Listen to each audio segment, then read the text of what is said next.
በቪዲዮ የሚመለከቱት ስፍራ ከፈረንጅ ሀገር የሚገኝ የተረሳ ማንም ዞር ብሎ ያላየው ያሉትን ሰዎች እየተመናመኑ ወደ ሌላ ቦታ ሊሄዱ የሚቋቁሙለት የሀብታሙ ሀገር የአሜሪካ የድህነትና የሞቱት ከተሞች ታሪክ ሸክፎ የያዘ ሚዚየም ነው።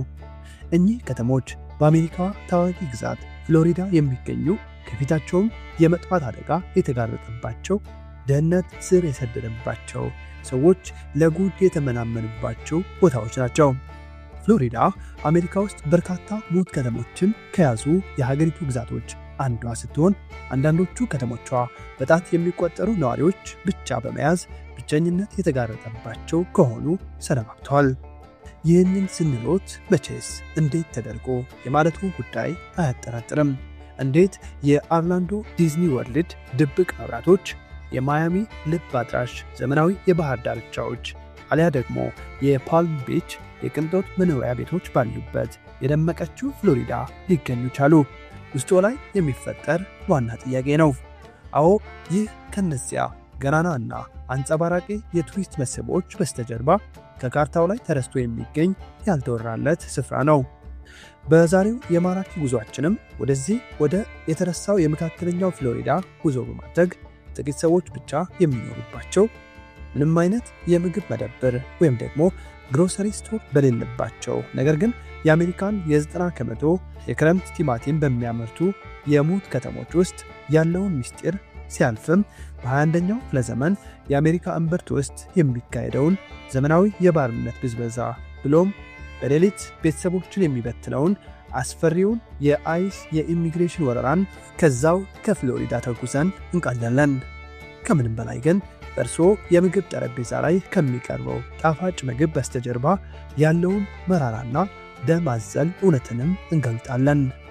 ለመሆኑ በአንድ ወቅት የአሜሪካ የኢኮኖሚ የጀርባ አጥንት በነበረውና በየዓመቱ በቢሊዮን የሚቆጠር ዶላር ወደ ግዛቲቱ ካዝና የሚያፈሰው የፍሎሪዳ የብርቱካን ምርት ዛሬ እንዴት ሆኖ ከአደጋ ጫፍ ላይ ወደቀ?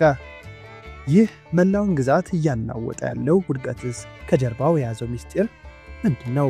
የሚሉትን ጥያቄዎችንም ከነመልሶቻቸው በቪዲዮ ላይ አካተናል። ጉዟችንን ከመጀመራችን በፊት ግን አንድ ጥያቄ እንጠይቆት።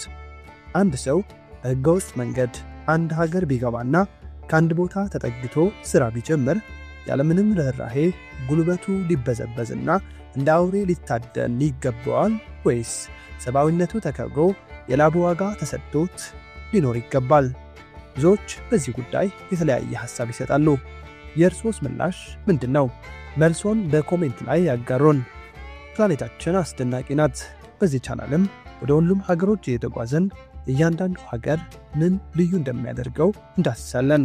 እናንተም ሰብስክራይብ ካላረጋችሁ ሰብስክራይብ በማድረግ እንድትጀምሩ፣ ላይክ እና ኮሜንት በማድረግም ፓስፖርታችሁን በማሳደስ አብራችሁን ተጓዙ።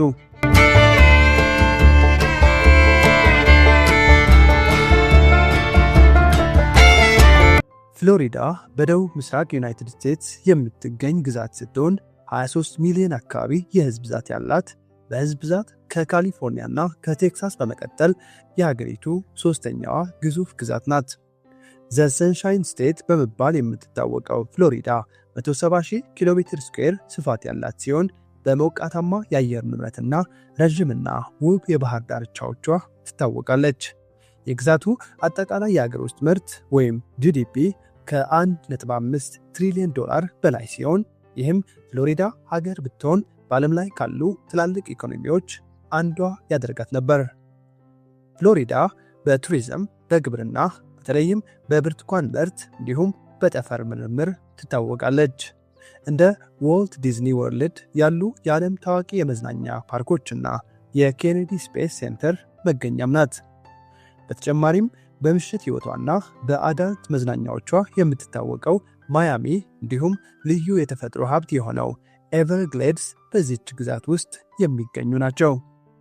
ከታዋቂዋ የፍሎሪዳ ኦርላንዶ ከተማ ወጣ ብለን የደቡቡን አቅጣጫ ይዘን መጓዝ ስንጀምር አካባቢው በከፍተኛ ፍጥነት አይናችን እያየ መቀያየር ይጀምራል። ያ የሚያብረቀርቀውና በሰው ሰራሽ ውበት የታጀበው ከተማ ጠፍቶ ረግረጋማ ቦታዎችና ከፍታ ያላቸው ኮረብታዎች መታየት ይጀምራሉ። ይህ አካባቢ የፍሎሪዳ ከፍተኛ ቦታ ነው ቢባልም ከባህር ጠለል በላይ 345 ጫማ ብቻ ከፍታ ያለው በመሆኑ በመላው አሜሪካ የዝቅተኛው ከፍተኛ ቦታ በመባል ይታወቃል። በዚህ ጭር ባለ መንገድ ላይ ስንጓዝ መጀመሪያ የምናስተውለው ነገር ቢኖር የብርቱካን ዛፎች በየቦታው አካባቢውን መሙላታቸውን ነው። እነዚህ የብርቱካን እርሻዎች በአንድ ወቅት ቢሊዮን ዶላሮችን የሚያስገቡ ከተሞችን የሚያነቃቁ የፍሎሪዳ የሀብት ምንጭና መለያዋ ነበሩ።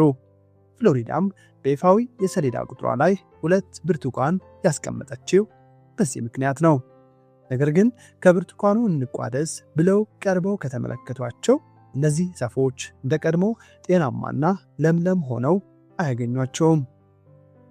ይልቁንስ የዛፎቹ ቅጠሎች የረገፉ፣ ፍሬያቸው የኮሰመነና ቅርጹን የሳተ እንዲሁም ገና ሳይበስሉ ከመሬት የወደቁ ብርቱካኖችን በየቦታው ያገኛሉ። ይህ እንዴት ሊሆን ቻለ ብለው ከጠየቁ እዚህ ሁሉ ምክንያቱ ሲትረስ ግሪኒንግ የተባለና ከቻይና የገባ በጥቃቅን ነፍሳት የሚተላለፍ ገዳይ የዛፍ በሽታ ምክንያት ነው። ይህም ዛሬ ላይ የፍሎሪዳን የ10 ቢሊዮን ዶላር የብርቱካን ኢንዱስትሪ ወደ አመድነት እየቀየረው ይገኛል። ይህ በሽታ በዛፎቹ ስር ውስጥ በመግባት የምግብ ዝውውርን የሚያግድ ሲሆን ይህም ዛፉ ቀስ በቀስ ወደ ሞት እንዲሄድ ያደርገዋል። በዚህም የተነሳ በ2000ዎቹ መጀመሪያ ላይ 150 ሚሊዮን ሳጥን ይመረት የነበረው የፍሎሪዳ የብርቱካን ምርት በባለፈው ዓመት ብቻ ወደ 12 ሚሊዮን ዝቅ እንዲል አድርጎታል። ይህ ማለትም በአንድ ክፍለ ዘመን ውስጥ ታይቶ የማይታወቅ እጅግ አስደንጋጭ የምርት ብክነት አስከተለ ማለት ነው። ዛሬ ላይ የብርቱካን ማሳ ባለቤቶች ተስፋ በመቁረጥ መሬታቸውን ለቤት ሰሪዎች እየሸጡ ይገኛሉ። ለብዙ ዓመታት የፍሎሪዳ ገጽታ የሆነው የብርቱካን ምርትም ከምድሪቱ ሊፋቅ የቀረበ ይመስላል። በተጨማሪም ይህ የኢኮኖሚ ውድቀት እንደ ፍሮስት ፕሩፍ ያሉ ትናንሽ የግብርና ከተሞችን ክፉኛ እያፈራረሳቸው ነው። ከተማይቱ ይህንን ፍሮስት ፕሩፍ የሚባለውን ስያሜ ያገኘችው በ19ኛው ክፍለ ዘመን መጨረሻ አካባቢ ሲሆን ትርጓሜውም ቅዝቃዜ የማይበግረው እንደማለት ነው። ይህ ስያሜም በጊዜው የወጣው የብርቱካን አምራቾችን ለመሳብና አካባቢው ለብርቱካን እርሻ አመቺ መሆኑን ለማስተዋወቅ ነበር። ዛሬ ላይ ግን የብርቱካን ኤምፓየሩ ሲወድቅ ከተማዋም አብራ የወደቀች ይመስላል። ከተማዋ ከቅዝቃዜ በላይ በሆነ የኢኮኖሚ ፈተና እየተናጠች ትገኛለች። በከተማ ውስጥ የምታገኟቸው ሰዎችም ለአካባቢያቸው ያላቸው ፍቅር ጥልቅ ቢሆንም የኑሮው ሁኔታ ግን እጅግ አሳሳቢ እየሆነ መጥቷል። አንድ የእሳት አደጋ ሰራተኛ የነበሩ የአካባቢው ነዋሪም ስለ አካባቢው ሲጠየቁ እዚህ የምንኖረው ሕይወት አጭር ስለሆነችና አካባቢው ለቤተሰብ ምቹ ስለሆነ እንጂ እዚህ መኖር ከባድ ነው በማለት መልሷል። የዚች ከተማ የመቀጠል ጉዳይ በከፍተኛ ሁኔታ አጣብቂኝ ውስጥ ገብቷል። ታዲያ ጉዟችንን ቀጥለን ወደ ደቡብ ይበልጥ በገባን ቁጥር መልክዓ ምድሩ መቀየር ብቻ ሳይሆን ድህነቱና የሰዎቹ የዕለት ተዕለት ሕይወት ይበልጥ እየተመሰቃቀለ ይሄዳል። በተለይም ግሌድስ ካውንቲ በምትሰኘው ካውንቲ ውስጥ የምናየው ነገር እጅግ አሳዛኝ ነው። በዚች ካውንቲ ውስጥ ከግማሽ በላይ የሚሆኑት ቤቶች የኮንቴነር ተጎታች ወይም ትሬለር የሚሏቸው የቤቶች አይነት ናቸው። ይህም ማለት ዝቅተኛ ወጪ የሚጠይቁ የተገጣጠሙ ቤቶች እንደማለት ነው። የነዋሪዎቹ መካከለኛ ዓመታዊ ገቢም $37,000 ብቻ ሲሆን እንደ ሞር ሄቨን ባሉ የካውንቲው ትላልቅ ከተሞች ውስጥ እንኳን አንድም ግዙፍ የሸቀጣሸቀጥ መደብር ወይም ግሮሰሪ ስቶር የለም። ሰዎች ለምግብ የሚሆን ሸቀጥ መግዛት ከፈለጉም በኪሎሜትሮች የሚቆጠር ርቀት መጓዝ ይኖርባቸዋል። እዚህ ጋር ታዲያ አንድ አስገራሚ ታሪክ አለ። በሞር ሄቨን ጋዝ ማደያ አካባቢ የሚገኝ አንድ ነዋሪ እንደሚለው ከሆነ ከተማዋ በ1920ዎቹ በደረሰባት ተከታታይ አውሎ ንፋስ ባትመታ ኖሮ ዛሬ ከታላቋ ማያሚ ከተማ የበለጠች ግዙፍና ዘመናዊ ከተማ ትሆን ነበር በማለት ይናገራል። እውን ትሆን ነበር? እስኪ ጥቂት ስለ ከተማይቱ ኢኮኖሚያዊ ታሪክ እንጫወት።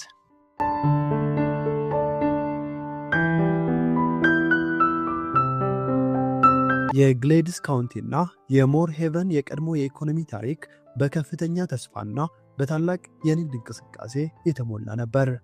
በተለይም በ1920ዎቹ መጀመሪያ አካባቢ ከተማዋ የደቡቧ ቺካጎ ለመሆን ታቅዶላት የነበረ ሲሆን ዋነኛ የኢኮኖሚ መሠረቷም በኦኪቾቢ ሐይቅ በኩል የሚደረግ የጀልባ ትራንስፖርትና ሰፊ የካናል የቦይ ንግድ ነበር። በወቅቱም አካባቢው ለም መሬት ስለነበረው የጭነት መርከቦች ምርቶችን በቀጥታ ወደ ማያሚና ወደ ሰሜን አሜሪካ ለማጓጓዝ ምቹ ማዕከል በመሆን አገልግሏል። በዚህም ምክንያት የሪል ስቴት ገበያው እጅግ አድጎ በርካታ ባለሀብቶችና አዳዲስ ነዋሪዎች ወደ አካባቢው በመትመማቸው ከተማዋ በፍጥነት እየበለጸገች ነበር። ሆኖም ይህ የብልጽግና ዘመን በ1926ቱ አስከፊ አውሎ ነፋስና የጎርፍ መጥለቅለቅ ምክንያት ንብረትና መሠረተ ልማቱ በመውደሙ ድንገት ሳይታሰብ ሊቋረጥ ችሏል። በቀድሞ ጊዜ የመጀመሪያው የሲኒማ ቤት፣ ዘመናዊ መገልገያ ማሽኖችና ሀገሪቱን የሚያንቀሳቅሱ የንግድ ማዕከላት የነበረዋት ይህች ከተማ ዛሬ ላይ ግን በተፈጥሮ አደጋ ምክንያት ወደ ኋላ ቀርታ በሸንኮራ አገዳና በከብት እርባታ ላይ ብቻ ተወስና እንድትቀር ሆናለች። ነገር ግን ዋናው ጥያቄ እዚህ ጋር ነው። ቀደም ብለን የከተማዋን የድህነት ጥልቀት ተናግረን ነበር። ታዲያ እነዚህን የከብት እርባታና የግብርና ሥራዎች በዝቅተኛ ደሞዝ የሚሰሩትና ከተማዋን በሕይወት የሚያቆዩት እነማን ናቸው? ደግሞስ በቅርቡ በአካባቢው የተካሄዱት ጭካኔ የተሞላባቸው የአይስ የኢሚግሬሽን ወረራዎች በእነዚህ ምስኪን ሠራተኞች ሕይወት ላይ ምን አይነት ጥቁር ጥላ አሳረፉ? የሚሉትን ጨምረን የፍሎሪዳን ያልተነገረ መልክ ቀጥለን እንቃኛለን።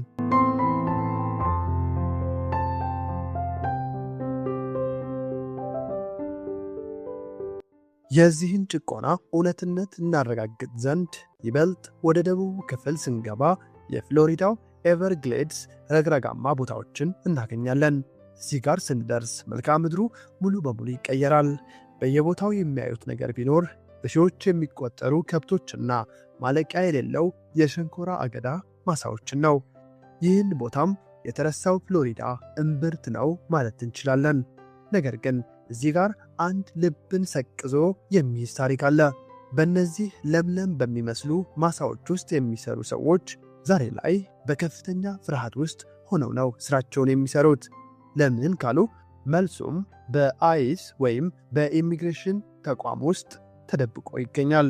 እስኪ ከዚያ በፊት ግን ቀደም ብለን ወዳየናት ወደ ሞር ሄቨን ስንመለስ አንድ ነገር በግልጽ መመልከት እንችላለን። እሱም ከተማዋ በሙሉ እየጠፋች ያለች እንዲሁም በታሪክ ማደር ውስጥ ልትቀበር ያለች መሆኗን ቀደም ብለን ያየነው የጋዝ ማደያው ሰራተኛው ሲናገር እዚህ እድገት የሚባል ነገር የለም፣ ያለው ሞትና መረሳት ብቻ ነው በማለት ነበር ከተማይቱ ከቀድሞ መልኳ ፍጹም መፋታቷን የገለጸው። አሁን ላይም ወጣቶች ከተማዋን ጥለው በገፍ እየወጡ ሲሆን የቀሩት ደግሞ በዝቅተኛ ደሞዝ በሸንኮራ አገዳ ማሳዎች ውስጥ ጉልበታቸው እስኪበዘበዝና ደማቸው እስኪመጠጥ ድረስ ይሰራሉ። እዚህ ጋር ነው አንድ ትልቅ ጥያቄ የሚነሳው። አሜሪካ የምትመገበው ስኳርና አትክልት የሚመጣው ከነዚህ ዘመናዊ ባሪያዎች እጅ ከሆነ ለምንድን ነው እነዚህ ከተሞች እንዲህ በድህነት አዙሪት ውስጥ ተዘፍቀው የቀሩት? ይህ ስልታዊ የሆነ ብዝበዛ ወይስ በአጋጣሚ የመጣ ውድቀት?